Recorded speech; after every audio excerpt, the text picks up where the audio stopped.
What is going on, guys? It is Wrestlelamia here, back with some more news. Now, the fallout from Crown Jewel may be subsiding, but there's lots of news to report.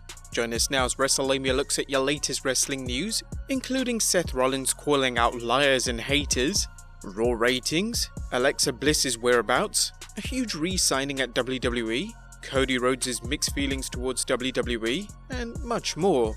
Be sure to subscribe and hit that notification bell for more videos like this.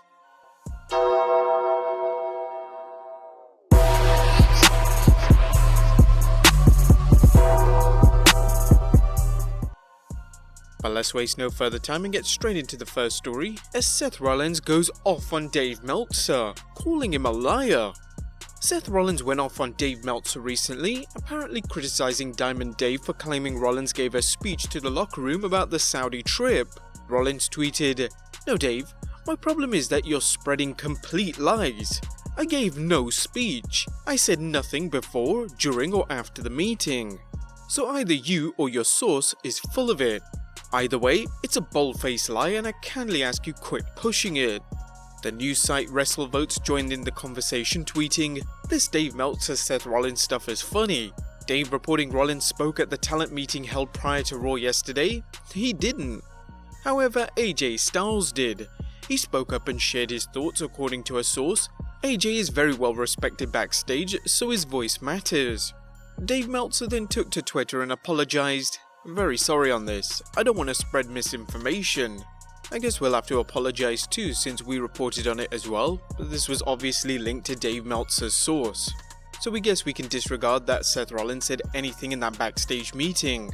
But if Seth didn't address the locker room, what did AJ Styles have to say? Hopefully more details are revealed soon. But does Seth Rollins really hate WWE fans? Now, we've called out Seth Rollins for being WWE's cheerleader, and you've surely seen the various clown images of him going around. Well, we'd like to clear up that we don't hate him. He's a damn good wrestler, just annoying at times. We guess every babyface does at some point in time. However, does he hate us fans? Well, YouTuber Joe Cronin posted a video of Grimm from Grimm's Toy Show meeting with Seth Rollins at an autograph signing. Cronin believed that Seth was disgusted with Grimm, saying he didn't make eye contact with him and he just looked generally annoyed when Grimm presented the photo to be signed. Just take a quick look at this video. Hey, what's up, man? What's going on, dude? I have a little problem. See how Seth won't make eye contact with Grimm right there? How he looks away as soon as he sees him? Look at this. I have a little problem. Some guy grabbed What's that? this from me. He was wearing a mask. He said, "Yowie wowie." Oh yeah, I bet that's how that went. That's exactly what went down. I'm sorry. I want to apologize. Oh, that's all good. Thank you. He still won't make eye contact right here. Man. Right now he's thinking, what a f***ing loser asshole. Anybody? Maybe you'll get that belt back, and then Seth just goes, well, it's on SmackDown now, so I won't. You'll get that belt back. You can do it. Anybody can do it. You It's can. on SmackDown now. It's gone. Will you be Brock? You can do it again. Great, thrilling, so excited. Can't wait. Look at Seth look away like, f*** you. Just underneath Cronin's post, Grimm posted, "In his defense, I think he just didn't like me, not all the fans. He was super nice to everyone else." But one person who didn't take too kindly to the comments was Seth Rollins. He posted, "Grimm, you knew what you were doing by bringing that pic to me, so don't say I don't like you. Other guy with the YouTube show, you're a real coward, man, to dedicate 8 minutes to belittling another human being. Hope you get a couple of clicks for this comment. That's sad, dude." Grimm then replied, "Yeah brother, I was just busting balls with you. I'm a huge fan and so is my brother, and thanks for the tweet. I'm glad you don't hate me." And then another user commented, "The guy with the video said he liked you, just not this version. Do you even watch the video?" To which Seth replied, "I did, all 8 minutes," when he repeatedly called me a piece of and a prick. What did you guys think of Seth's reaction? Let us know in the comments down below. Next up, where is Alexa Bliss? Where has Nikki Cross's BFF been? PW Insider's Mike Johnson is reporting that Alexa Bliss is dealing with a shoulder injury, which is why fans haven't seen her in the ring lately. Bliss was supposed to appear alongside tag team partner Nikki Cross at Ringside Fest, but was forced to cancel, with Becky Lynch substituting for her. According to Mike Johnson, there is no timetable yet for Bliss's return. However, Pro Sports Extra's Brad Shepard tweeted, "According to a source in WWE, Alexa Bliss is being kept out of action until the end of the European tour, mid-November. Someone let Mike Johnson know." He then posted additional information that said, "That doesn't mean she'll wrestle either, just that she'll be back on television. It sounds like her injury may keep her from wrestling for a while. One source says possibly next fall. I'm told her neck and shoulder are in bad shape and her MRI was much worse than expected." Next up, an RKO signing out of nowhere. Now don't count on seeing Randy Orton in AEW, despite the Viper teasing he was thinking of joining the new promotion. In an exclusive story, PW Insider's Mike Johnson reported, "The word making the rounds backstage at Monday Night Raw yesterday on Long Island, New York, was that Randy Orton inked a new multi-year deal with the World Wrestling Entertainment. PWInsider.com has confirmed that this is the case.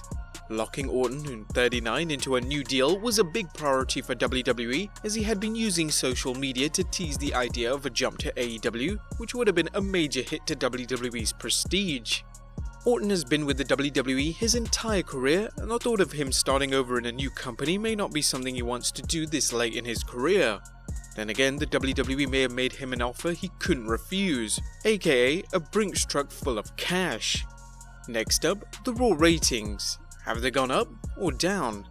The ratings are in for the 4th November edition of Raw, and the show drew a slight uptick in viewers despite Monday Night Football bouncing back from a season-low rating the week before.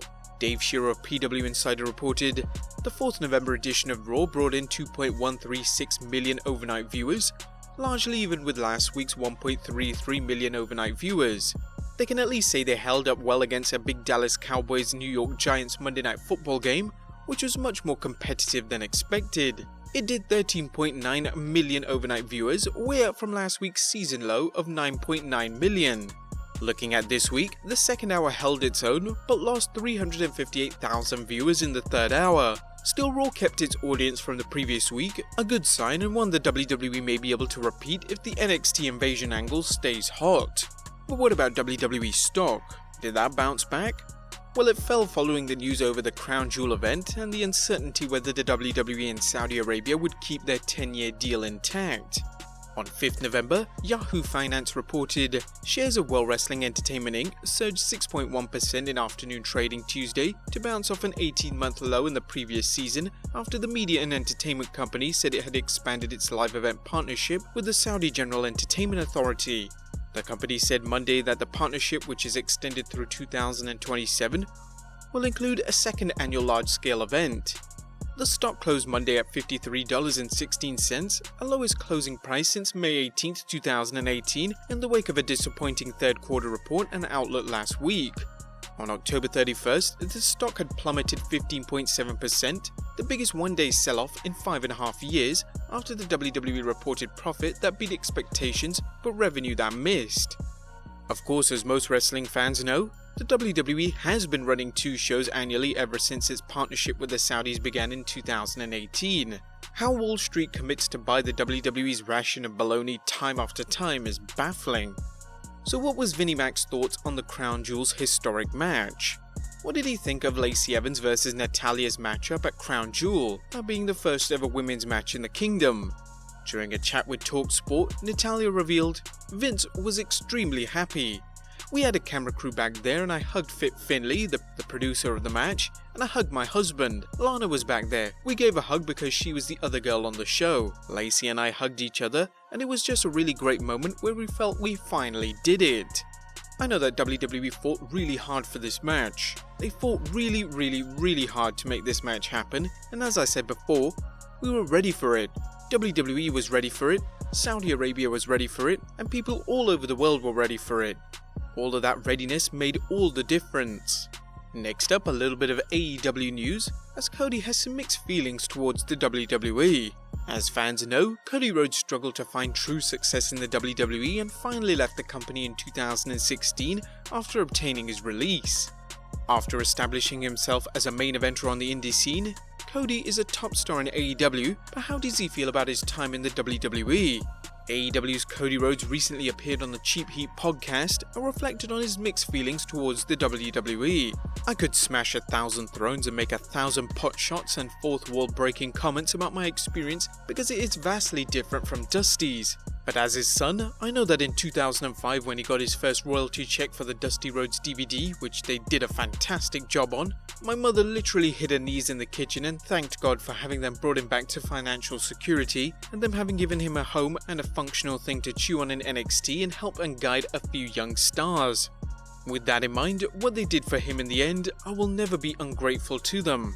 Now I have my own opinions about my career that are mine, and people think that because of what they did for my dad, that I should be voiceless on occasion. That's never going to be the case. But I owe them a great debt, and maybe I paid it personally, but Hunter, Vince and Stephanie were good to my father when he needed it.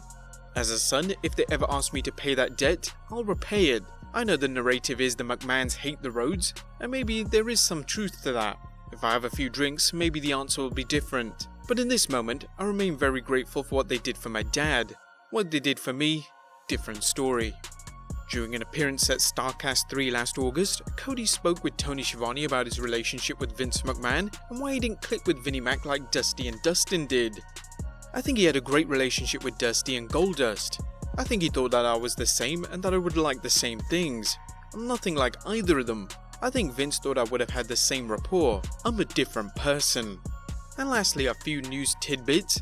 AEW World Heavyweight Champion Chris Jericho recently recorded an episode of his podcast Talk is Jericho with someone you might not expect, Donald Trump Jr. Mr. Trump Jr. took to social media to announce that I had a great time chatting about my new book Triggered on Talk is Jericho with Le Champion Chris Jericho. We had an awesome conversation and he's a really cool dude. The podcast drops later this week and you won't want to miss it.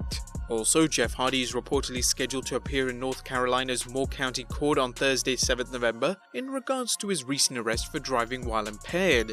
We'll keep you updated on that situation. And lastly, Ringside News is reporting that WWE superstar LIARS is listed to appear at WWE's upcoming show at the Capital One Arena on 16th November. It's uncertain whether LIARS, who's been out with a broken ankle, will be able to wrestle, but he should be able to give the fans a musical performance. But there you have it guys, all your wrestling news for the 6th November 2019. Be sure to leave your comments down below, subscribe if you haven't already, check out Wrestlelamia if you have some time, follow us on Instagram and Twitter, and I'll see you next time with some more wrestling content.